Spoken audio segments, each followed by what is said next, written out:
We're going to go to our colleagues at ABC News right now. We're in a special report. We're getting word that Matt Gaetz is withdrawing his name to be the nominee for Attorney General. He posted on X saying as much amid concerns about sexual misconduct allegations and also concerns about his limited legal experience. I want to go to our chief Washington correspondent, Jonathan Karl, who's on the phone right now. John, what do you make of Gaetz now issuing this message after so much from President-elect Trump and Gaetz himself saying that he was going forward until this confirmation process? On one level, it's not surprising, Diane. Gaetz was facing a very steep uphill climb. A number of Republican senators, and remember, they were only going to get Republican senators, but they have a 53-seat majority. They could only afford to lose 4. They weren't going to get a single Democrat.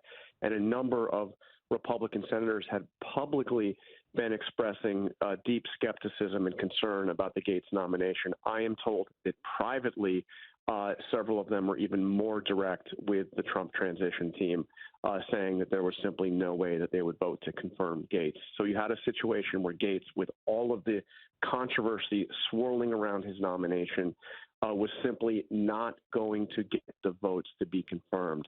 That clearly is a driving factor in this rather stunning dropout. And I say not surprising on one level, stunning on another level, because what the Trump team had been signaling is that they were going to push for this. They were going to fight for this. They were going to make Republican senators unwilling to vote for Gaetz pay if they dared, cross the president-elect, who they believe has a mandate to get the cabinet of his choice.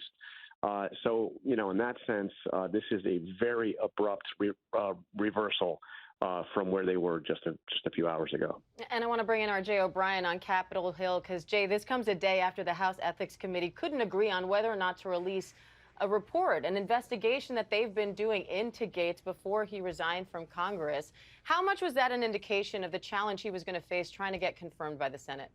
Well, it was a demonstration, Diane, of how rocky of a confirmation process this could have been for Matt Gaetz, because we knew from Senate Republicans that regardless of what the House Ethics Committee decided to do in terms of publicly releasing that report, they wanted to know what the House Ethics Committee and the Department of Justice, which also investigated these allegations and declined to bring criminal charges, uncovered over the course of their investigations. And senators had said they had already requested Democrats in the Senate what the FBI uncovered into Matt Gaetz. They were positioning themselves to see what the House Ethics Committee uncovered into Matt Gaetz. And so there were senators who wanted to know exactly what was found into Matt Gaetz, which sources told us was a woman telling the committee that when she was 17 years old and in high school, and Matt Gaetz was a sitting member of Congress in 2017, that he had sex with her. Women telling the committee, according to their attorney, that they witnessed Matt Gaetz having sex with a minor, that he paid them for sex through Venmo records, which ABC News also obtained. Point being,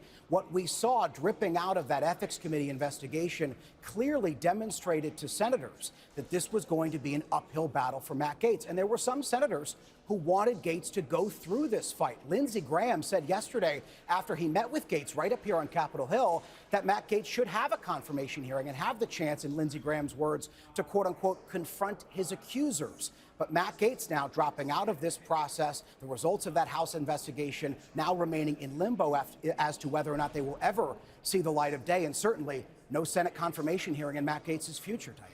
And John, there was a lot of backlash against this nomination from the start, not only because of those allegations, but also because of Gaetz's limited legal experience. So where does that put the Trump transition team now? Who will they name if it's not Gaetz?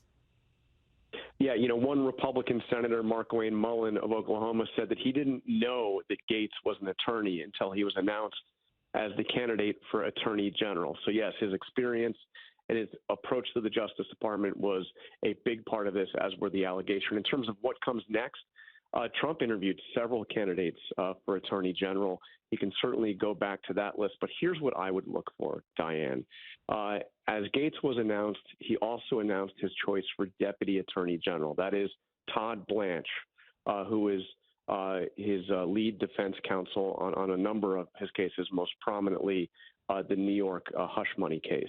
Todd Blanche became the personal lawyer to Donald Trump. He is a former prosecutor. He is widely respected and he is somebody that clearly has the trust of Donald Trump. I would look to whether or not he would consider elevating Blanche, who he's already chosen and already announced as the Deputy Attorney General nominee, to be the nominee for Attorney General. And we know that Gaetz could opt to retake his seat when the congressional session resumes in January. We'll be waiting to watch more on all of that. John Karl, Jay O'Brien, thank you both. And our coverage continues on ABC News Live and on abcnews.com. I'll be back. Also, David Muir will have more tonight on World News Tonight, and I will be back on ABC News Live right after this break. Right now, we'll return you to your regular programming. Have a great day. This has been a special report from ABC News.